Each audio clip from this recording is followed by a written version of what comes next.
menganggap teman-teman sudah ahli dalam membuat video, baik video dari TikTok atau untuk YouTuber, untuk YouTube ya, ataupun video-video penyuluhan yang lainnya nanti bisa dikolaborasikan dari Microsoft Word maupun dari animasi yang diambil di YouTube, nanti dipotong-potong.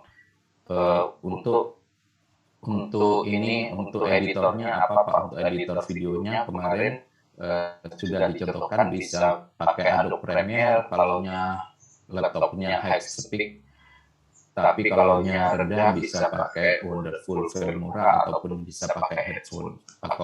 Kalau pakai headphone bisa KineMaster, Filmora ataupun yang lain sebagainya. Yang penting bisa dikolaborasikan.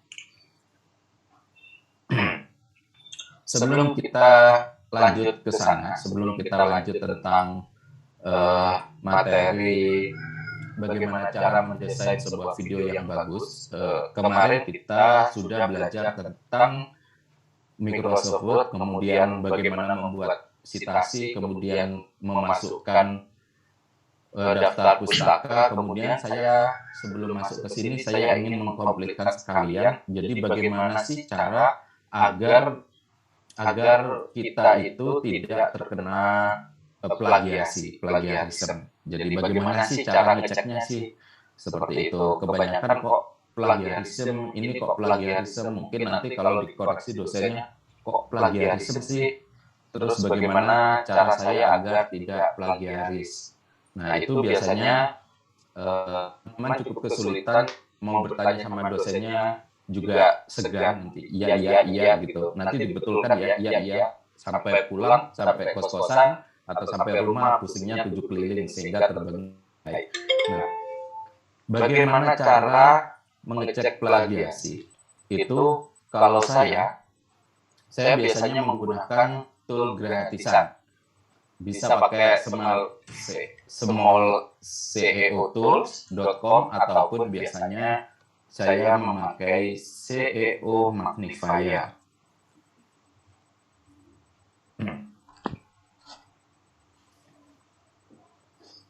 Nah, ini adalah tampilannya. Ini saya tinggal search aja di Google Search. Kemudian kita pilih CEO Magnifier. Sebenarnya ada dua. Ada beberapa tampilan. Nah, ini ada tampilan utamanya. Mirip-mirip aja, sama kan? Nah, kemudian di sini ini dia ada paraphrasing tool, kemudian comma checker, SEO block, kemudian ada harganya tentunya di situ. Nah, ini adalah menu lengkapnya yang bisa teman-teman akses atau teman-teman gunakan untuk penulisan tugas akhir nanti. Bisa dicoba plagiasi checker seperti itu.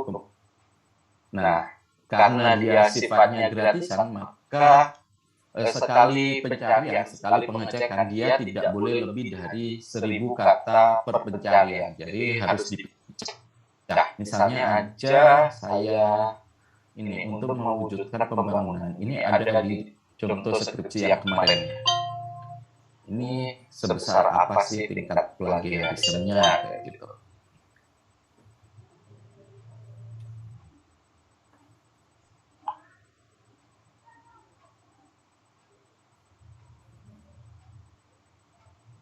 Nah, dia ini ada 10 komplit. Kemudian ini hasilnya plagiarismenya 0 tapi unitnya 0.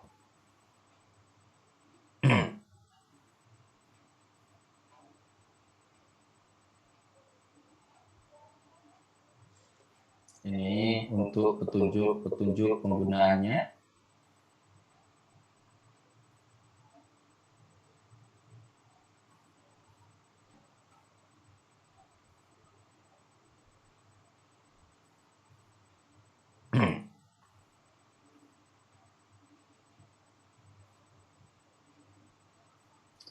Masih agak lama. Kalau di CEO Tools kita coba.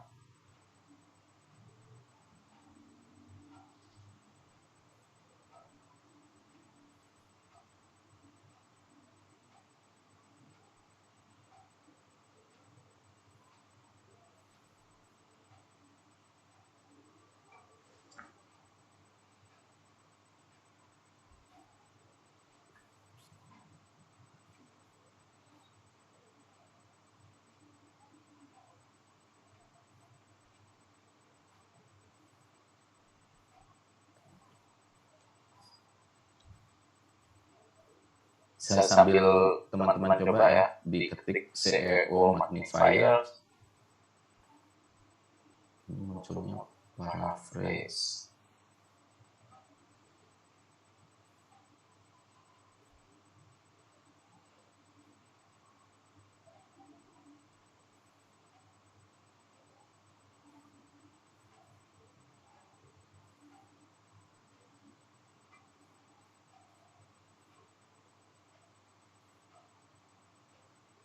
Oh, dia harus basicnya ini.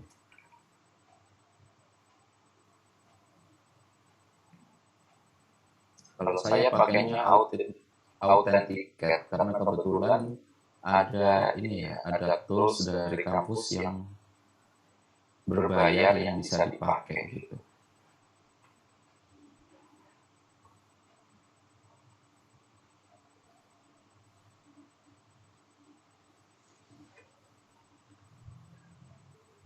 Plagiarism checker, kemudian kita pilih upload dokumennya.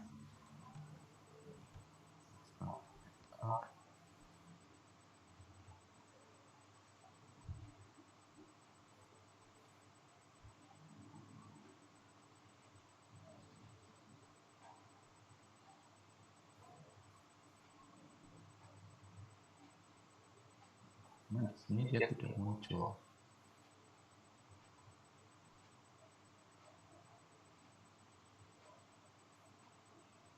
Kalau di CEO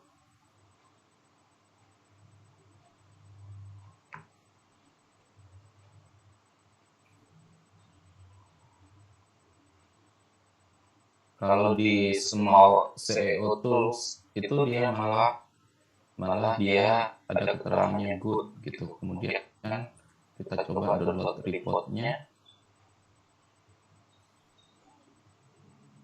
Nah, ini dia 100%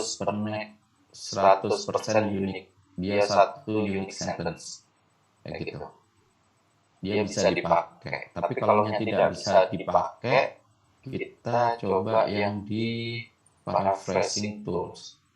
Kemudian kita pastekan di CEO magnifier ya untuk paraphrasingnya. Kemudian bahasanya dipilih Indonesia, kemudian kita paraphrase. Nah, tadi kata-katanya adalah untuk mewujudkan pembangunan kesehatan.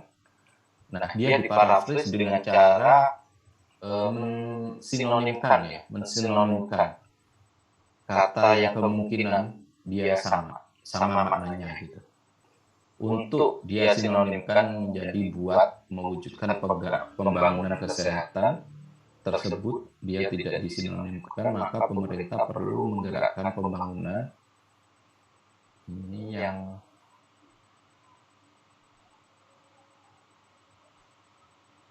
mendorong kemandirian masyarakat untuk hidup sehat, itu diganti sama dia mendorong kemandirian warga untuk kemandirian masyarakat di paraphrase masyarakat dengan warga untuk diparaphrase dengan buat terus hidup dia hayati. Jadinya ya memang ini dianya tidak sesuai konteks ya. Jadi kita harus mengoreksi lagi apakah dia itu istilahnya natural itu benar biasanya dipakai apa enggak, atau dia memang tidak bisa dipakai, itu harus dikoreksi ulang. Memelihara dan menaikkan pelayanan publik, meningkatkan, dia disinonimkan dengan menaikkan, seperti itu. Jadi seperti yang saya bilang kemarin, untuk paraphrase itu biasanya menggantinya dengan kata sinonim, maupun dia dirubah dari kalimat aktif menjadi kalimat pasif untuk menghindari plagiarisme. Jadi dua tools ini bisa teman-teman pakai untuk nanti mengoreksi plagiarism checker dan juga untuk mengoreksi atau membuat paraphrase-nya. Mungkin dirubah 1, 2, mungkin bisa berubah angka nilai dari plagiarismenya. Small CEO SEO Tools, sama yang satunya adalah seomagnifier.com. Itu adalah tools untuk yang dipakai untuk cek plagiarisme dan untuk paraphrase. Selanjutnya adalah kita kembali ke materi kita hari ini. Bagaimana cara membuat video animasi yang bagus. Ini baik video-video untuk animasi maupun video untuk cerita dan video yang lain. Basic atau ide dasarnya ada di sini. Yang pertama adalah rencanakan seperti profesional. Ketahui pesan Anda. Nah, nanti dalam pembuatan video itu kita akan mengklasifikasikan video kita itu untuk apa. Yang pertama misal untuk edukasi atau untuk hiburan atau untuk penjualan. Misalnya video edukasi ya penyuluhan, pembelajaran, terus tentang materi-materi yang lain. Kalau video untuk hiburan ya kayak lelucon, kemudian traveling dan yang lain sebagainya. Kemudian ada video untuk penjualan tentang dianya feedback ya tentang bagus produknya seperti apa, terus ini sangat berguna untuk Anda dan sebagainya. Itu kita harus tahu untuk apa video kita buat. Yang kedua adalah tentukan intonasi nada. Kesan seperti apa yang akan Anda beri. Misalnya adalah sehabis menonton video ini kita video penjualan misalnya tentang krim pemutih kulit seperti itu. Kita itu akan kepikiran kalau kulit kita seputih Syahrini misalnya, semut aja tergelincir kayak gitu misalnya. Terus gaya apa agar penyampaian terkesan alami.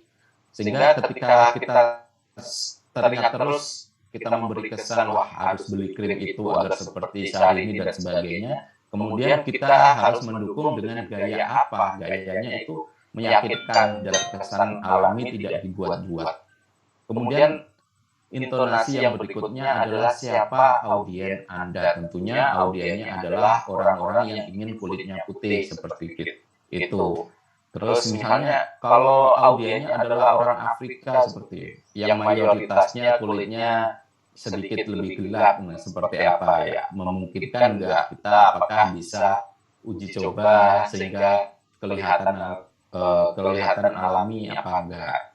Kalau bisa misalnya orang Afrika aja bisa putih kayak Michael Jackson kayak gitu. Nah itu pasti akan banyak yang membeli. Terus yang terakhir adalah tentang apa video Anda tadi. Videonya tentang krim pemutih kulit. Dan yang terakhir adalah perjelas video Anda. Kita harus perjelas videonya bahwa krim ini bisa memutihkan kulit dan semua orang itu percaya bahwa krim tersebut sanggup memutihkan kulit kayak gitu. Itu baru tercapai dan dianggap video yang sukses seperti itu. Terus bagaimana cara memulai sebuah cerita? Yang pertama adalah buat sesederhana mungkin. Jadi di situ adalah ikonnya seorang hero, pahlawan hero. Kalau kita melihat sebuah toko, sebuah cerita baik dari drama Korea maupun dari cerita-cerita yang lain, itu pasti yang pertama biasanya dia ada tokoh utama, si pahlawannya. Kemudian ada musuhnya, dia saingan terberatnya siapa. Kemudian kalau sudah ada saingan terberat, kemudian ada pahlawan fiksi. Jadi seseorang yang tidak berguna sebenarnya, tapi dia bisa dianggap sebagai pahlawan untuk lelucon, bahan lelucon dan sebagainya seperti itu. Kalau teman-teman ada yang suka nonton Dragon Ball seperti itu, biasanya Mr. Satan, dia tahu-tahu bisa mengalahkan Freezer seperti itu. Bagi yang cowok ya, kalau yang lain ya, saya kurang tahu kalau drama Korea karena saya tidak pernah nonton drama Korea seperti itu. Kemudian buat dan puaskan keinginan. Jadi seakan-akan itu pelanggan itu atau calon customer itu merasa perlu kayak gitu, merasa perlu bahwa ini memang tidak ada pada diri saya sehingga saya harus membeli produk tersebut. Itu poin yang harus ada seperti itu. Kalaupun cerita ya pasti bagus itu ceritanya. Terus yang terakhir adalah jadikan kenangan. Jadikan seolah-olah itu wah bagus ya, wah pasti kalau produk, pasti kalau saya punya itu pasti lebih percaya diri, lebih putih, lebih dan sebagainya seperti itu. Itu adalah cara memulai sebuah cerita yang ada di video, baik untuk promosi kesehatan, promosi produk, ataupun untuk yang lainnya. Kemudian memulai sebuah cerita, lihat sisi positifnya. Misalnya adalah hubungi kami hari ini dan jangan ragu untuk menelepon. Kalau hubungi kami hari ini seakan-akan kita sudah tidak ada kesempatan untuk menghubungi di hari esok. Tapi kalau jangan ragu untuk menelepon kami, ya seakan-akan itu masih ada keraguan, kayak gitu, masih ada keraguan sehingga kesannya memaksa. Walaupun keduanya seakan memaksa, tapi ada bahasa yang lebih halus seperti itu. Itu adalah kesan atau kata-kata dalam sebuah cerita itu harus kita buat untuk lebih menarik hati daripada penonton. Kemudian panggil audiens Anda untuk bertindak seperti itu. Nah, kalau teman-teman pernah melihat video anak kecil untuk edukasi anak kecil, misalnya video Dora, katakan sekali lagi Dora kayak gitu, atau katakan sekali lagi peta kayak gitu. Kan anak kecilnya dia mengikuti gitu, peta kayak gitu. Nah, itu adalah bagian dari sebuah cerita.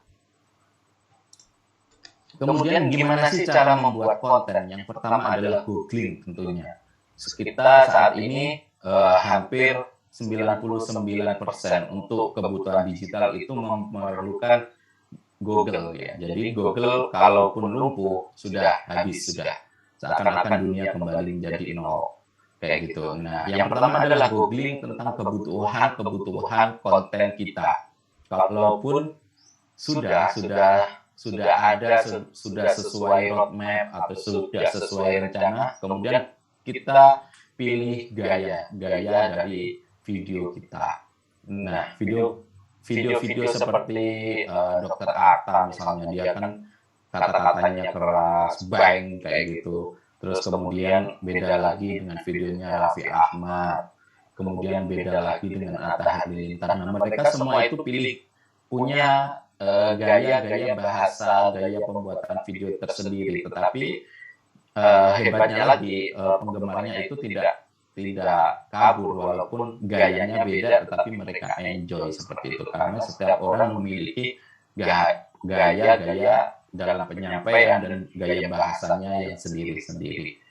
Dan yang terakhir adalah keluarkan merek Anda, logo atau brand kita itu harus kita keluarkan pada video kita. Nah, intinya apa sih? Intinya adalah mengeluarkan merek kita, atau apa sih pesan yang ingin kita sampaikan seperti itu.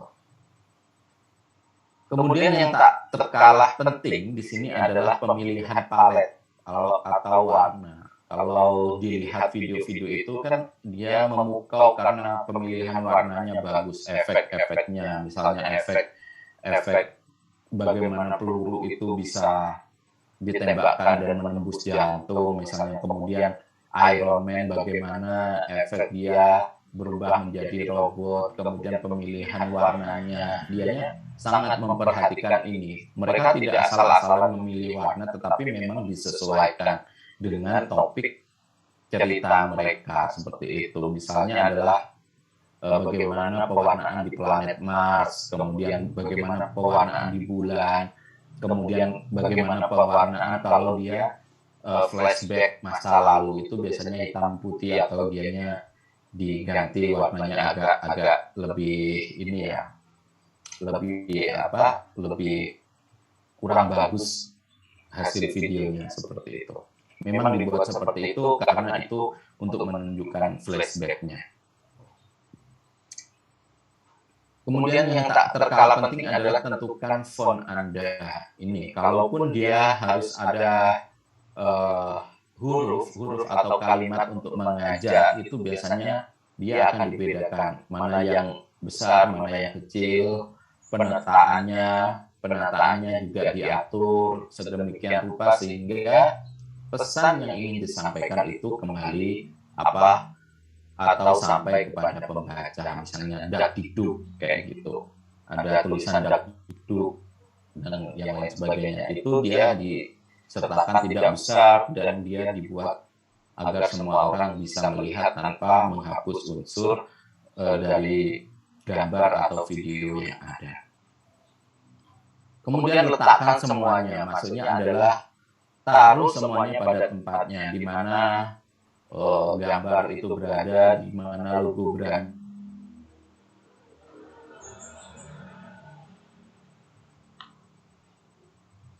atau bagus seperti itu.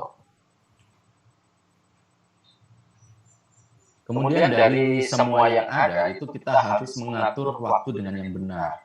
Pertama adalah hitung 5 detik pertama. Kalau kita perhatikan video yang ada di YouTube, itu 5 detik pertama itu akan berisi tentang ringkasan video yang ada. Misalnya video ini tentang ini, baru dianya memulai dari awal seperti itu. Sama dengan trailer film ya. Biasanya dia trailernya dulu. Kemudian filmnya muncul beberapa bulan kemudian atau beberapa tahun kemudian. Terus buat video pendek. Kenapa videonya dibuat pendek? Intinya adalah to the point aja, sampaikan materi apa yang mau diberikan seperti itu. Jangan sampai orang di situ nunggu sampai jadi bangkai gitu. Kalau ikonnya kan jadi bangkai, nunggu kelamaan sampai mati dia sampai jadi bangkai seperti itu.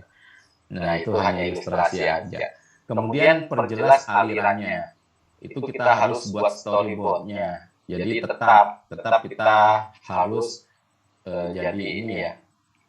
Jadi apa, sutradara like us, profesional seperti itu. Anggap aja kita profesional sehingga kita perlu storyboard ini nanti harus ini dan sebagainya. Nah, kemudian atur waktu sehingga video itu terkesan lebih baik. Kalaunya dia perlu dipotong ya dipotong, kalaunya nggak perlu dipotong ya udah gunakan seperlunya. Biasanya kalau membuat video itu biasanya kita perlu durasi yang panjang sehingga waktu memotong itu enak, kita bisa menyisipkan secara enak. Tetapi kalaunya video itu apa ala kadarnya pendek seperti itu mau kita buat panjang ya otomatis mengulang dan tidak bagus seperti itu. Bagusnya panjang, tetapi resikonya kalau video itu panjang dia akan memenuhi daripada kapasitas harddisk kita. Kebanyakan seperti itu. Jadi para YouTuber itu biasanya untuk menghasilkan video 5 menit itu mereka bisa merekam sampai 50 giga gitu. Untuk menghasilkan video hanya 50 MB mereka mengorbankan harddisk atau rekaman sebesar 50 giga seperti itu. Nah, kapasitas-kapasitas inilah yang harus dipertimbangkan dalam pembuatan video seperti itu. Sehingga untuk memangkas kapasitas itu mereka para sutradara biasanya itu membuat storyboardnya sehingga dari panel-panel atau aksi-aksi dari storyboard itu bisa memangkas kapasitas daripada harddisk dan sesuai dengan alur yang diinginkan. Perjelas suara Anda, ini tak kalah penting. Yang pertama adalah latihan menjadi sempurna. Jadi biasanya kalaunya video tutorial atau video-video percakapan itu tidak biasa atau tidak langsung jadi. Biasanya kalau kita lihat akhir-akhir sinema atau sinetron itu mereka ada percakapan-percakapan yang membuat dia tertawa, dipotong, di-cut, kemudian ada adegan-adegan yang tidak jadi. Nah, seperti itulah cara membuat video seperti itu. Tidak ada yang sempurna, pasti ada bagian yang dipotong, pasti ada bagian yang diulang seperti itu. Kemudian kita harus lakukan pengaturan di mana hasil itu bisa menjadi lebih baik. Kemudian kita merekam vokal dan mengeditnya. Nah, beberapa vokal, beberapa suara itu tidak seharusnya ada dalam video, misalnya adalah seperti itu, akan kayak gitu. Nah, kalau banyak E-nya, pendengarnya itu juga nggak ini ya, nggak nyaman seperti itu, sehingga harus dipotong E-nya. Jadinya biar videonya semakin pendek, kemudian pendengarnya enak dan yang lain sebagainya. Terus saya tanya di sini, ada nggak yang pernah menghitung kalau ada dosen lagi mengajar, E-nya ada dapat berapa gitu. Walaupun itu pekerjaan yang kurang kerjaan kayak gitu. Biasanya kalau mahasiswa buring suntuk itu ada loh yang menghitung dapat sekian kayak gitu, dapat catatan hari ini E-nya berapa ya kayak gitu, aduhnya berapa kayak gitu. Terus yang terakhir adalah menempatkan keseimbangan pada video dan suara-suara itu sesuai dengan porsi-porsinya. Kalaupun harus ada efek, misalnya efek petir, kemudian efek ya video kalau tidak dilengkapi efek, ya gitu, selaras maju tidak ada tantangan. Tetapi kebanyakan kalau kita lihat di acara-acara TV itu pasti dikasih efek dar, tueng kayak gitu. Terus oh no kayak gitu. Itu biasanya diiringi atau dimasukkan untuk pembuatan video-video seperti itu. Sehingga penempatannya kita perlu seimbangkan agar mendapatkan hasil yang baik. Nah, perlukah musik untuk video? Terkadang seseorang itu memasukkan unsur musik untuk videonya. Biar apa? Biar tidak bosan ketika dia menonton, biar ada silnya lagunya, kemudian biar nyaman, kemudian biar si pembawa acara atau nanti pendengarnya itu ya bisa sambil nunggu, sambil nyimak gitu, bisa lebih mengena. Nah, biasanya studi-studi ini biasanya ini ya, biasanya untuk mereka yang sistem belajarnya itu harus menyertakan suara atau sambil dengar lagu. Ada beberapa teman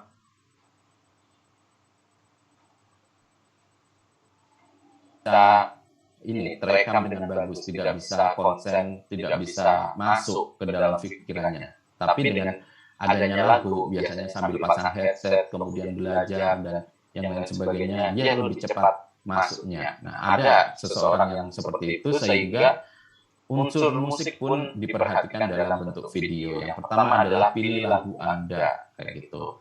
Nah, videonya, video seperti apa, lagunya menyesuaikan. Jangan sampai video aksi dikasih lagu melo seperti itu. Nah, itu tidak bakal nyambung. Jika perlu, ulangi lagu tersebut. Kalaunya sudah mentok, kok videonya nanggung nih, maka diulangi sebentar.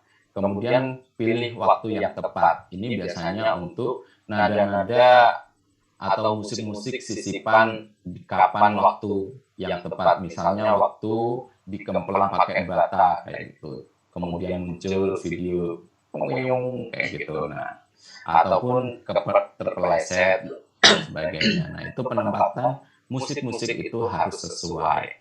Kemudian yang terakhir, mainkan dengan buku atau sesuai dengan storyboard atau sesuai dengan apa yang ada dalam video tersebut. Kemudian yang terakhir adalah bagikan ke dunia. Jadi di sini adalah maksudnya setelah semuanya sudah balance, semuanya sudah dianggap bagus, kita melakukan langkah terakhir yaitu melakukan rendering video kita dan kemudian bisa kita upload di channel-channel kesukaan kita, misalnya di TikTok, di YouTube, kemudian di Facebook, dan yang lain sebagainya seperti itu. Mungkin ada yang ditanyakan?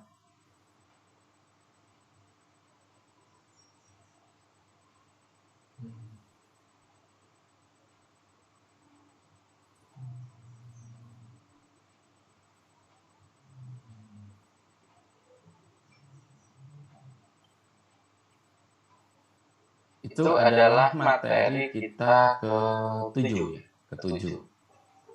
Materi kita ke-7, satu materi lagi tentang HL7, kita kemudian akan melakukan UTS. Jadi nanti dipersiapkan untuk materi UTS-nya. Materinya apa, kisi-kisinya, Pak? Ya, apa yang sudah kita pelajari, baik dari penguatan Microsoft Microsoft, kemudian tentang video, nanti sedikit materi tentang video, tapi prakteknya adalah teman-teman nanti dibuat video penyuluhan tentang judulnya nanti dibagikan. Jadi nanti bisa dilihat video-video tentang kakak tingkat seperti apa, konsepnya seperti apa, mau dibuat seperti apa, nanti bisa dilakukan. Kalaupun ada yang menggabungkan video-video dari yang sudah ada, silahkan nanti tinggal didubbing, suaranya diganti kayak gitu. Tetapi jangan lupa sertakan sumbernya di video Anda, misalnya Kortesi kayak gitu, Kortesi channel siapa, ya kayak teman-teman lihat di Trans 7, di Trans TV dan yang lain sebagainya. Biasanya mereka mengambil video orang tetapi menyertakan sumbernya, sehingga mereka tidak perlu membayar untuk video yang ditampilkan di layar monitor atau layar kaca televisi kita seperti itu. Ada yang tanyakan?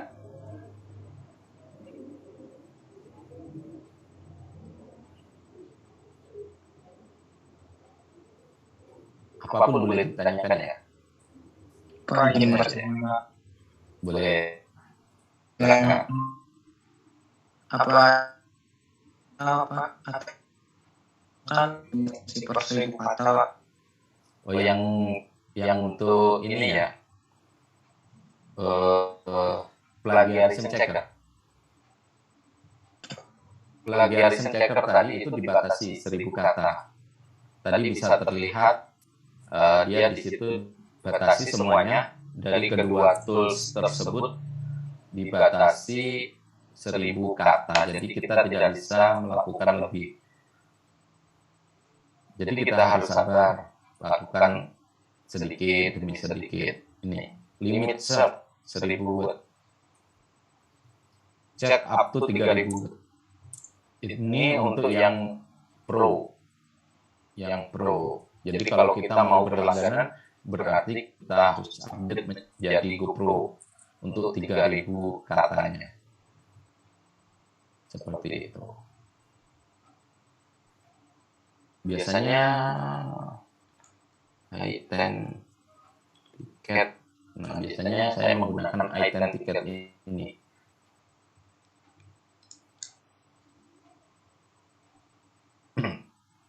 Untuk yang tidak berbatas. Ini biasanya, tapi biasanya digunakan hanya untuk menulis ini ya, paper ya, atau jurnal. Kalau tidak jurnal biasanya enggak. Tapi ada beberapa dosen yang punya atau berlangganan i10 ticket, sehingga dia mengecek plagiarisme dari mahasiswa bimbingannya, dari skripsi mahasiswa bimbingannya itu menggunakan ini, sehingga banyak sekali ininya, duplikasinya. Ini kita bisa lihat.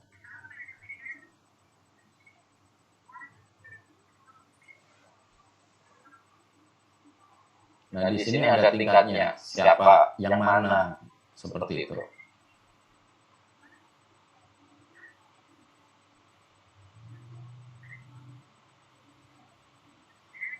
Nah, similarity-nya bisa dicek. Ini untuk masing-masing artikel.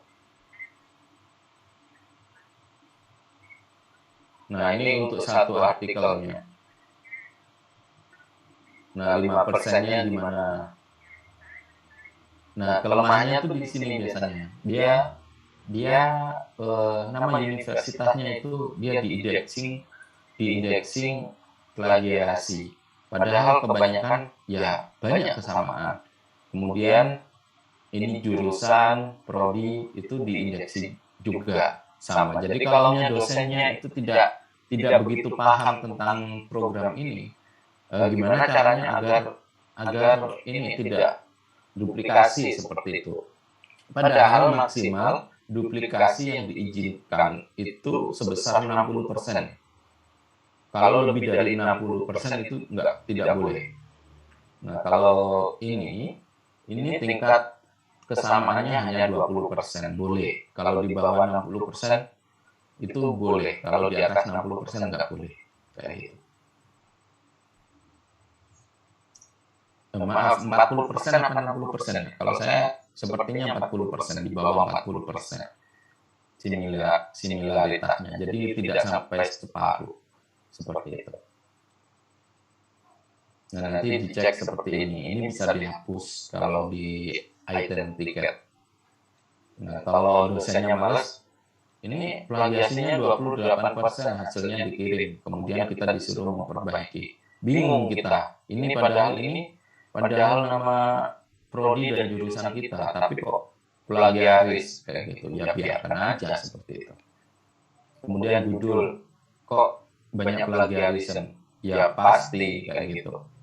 Tapi yang full apa tidak? Kalau full satu judul ini kok dikasih warna semua, berarti dia plagiasi. Tapi kalau tidak full kayak gini, berarti dia, kalau saya masih saya anggap unik seperti itu. Ini untuk item tiket. Tapi kalau yang di sini tadi, dia dijelaskan. Ini ya, ada hasilnya tadi. Bentar.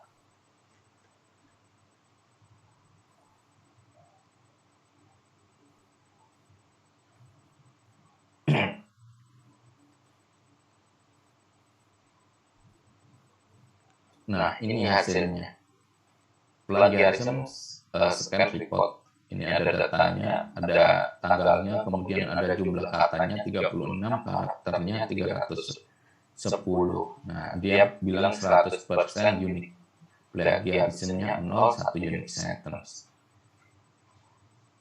Nah, biasanya nanti akan muncul garis-garis atau warna-warna di sini bagi yang tidak. Ini hasil dari Small CEO Tools ya, yang tadi Small CEO Tools. Karena saya kok belum bisa nyoba dari hasil dari ini, hasil daripada CEO magnifier. Ini belum bisa.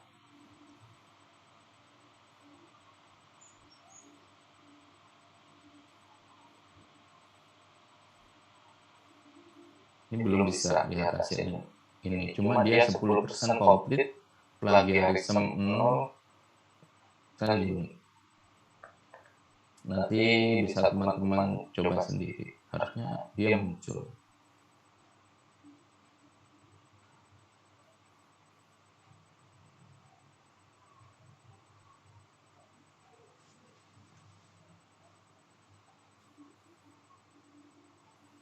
Ya, ada kapsanya sebelum dibilang selesai seperti itu.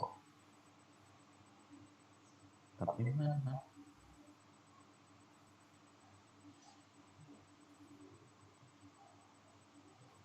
Ya, seperti itu. Jadinya saya coba pakai Small CEO Tools. Ini 1000 kata, sama 1000 katanya. Oke, mungkin ada yang lain?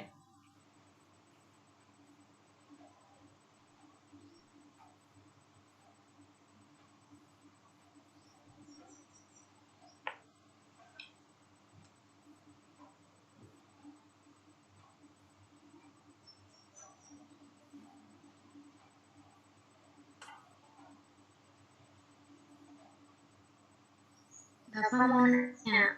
Iya, boleh, silakan. Katanya kalau misalnya ngecek plagiarismenya di web sembarangan, nanti bisa kesimpan Google, malah dicek di web lain, jadi kehitung plagiat semua. Itu benar nggak? Enggak, kalau saya bilang itu enggak selama dia papernya belum publish. Jadi kalau plagiarism checker, program-program plagiarism checker itu dia ngambil dari web yang sudah memuat artikel kita. Misalnya sebelum kita submit jurnal, itu kita cek dulu plagiarismenya. Kemudian tetapi kalau jurnal itu sudah submit, baru kita cek, kita otomatis 100% dia di indexing plagiarism. Karena apa? Karena itu tadi sudah diterbitkan situsnya mana, seperti itu. Jadi dia tidak sekedar ini plagiasi, tetapi dari mana? itu bisa di tracing. Itu dari situs ini, seperti itu. Jadi logikanya kalau sembarangan kayaknya nggak mungkin.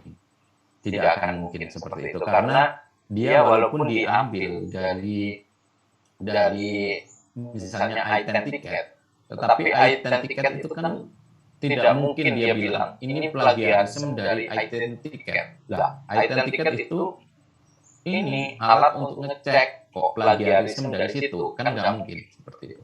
Logikanya nggak mungkin. Tapi kalau sudah diupload atau diunggah ke paper atau ke jurnal yang disubmit itu pasti terindexing seperti itu. Kalau menurut saya seperti itu. Jadi tidak ada hubungannya seperti itu. Seperti itu. Oke, ada yang lain?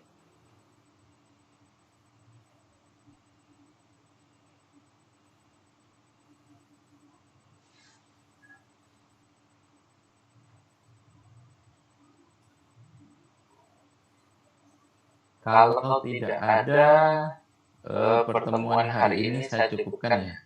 Teman-teman bisa istirahat ataupun melanjutkan aktivitasnya. Untuk tugasnya untuk tugas materi hari ini, karena di bidang video, saya rasa tidak perlu saya kasih tugas, nanti tugasnya sekaligus tugas untuk UAS atau untuk UTS saja. Seperti itu. Itu aja yang bisa saya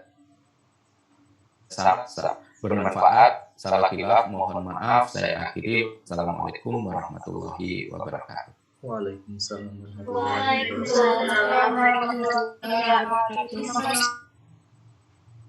Sama saya live dulu ya. Recording stopped.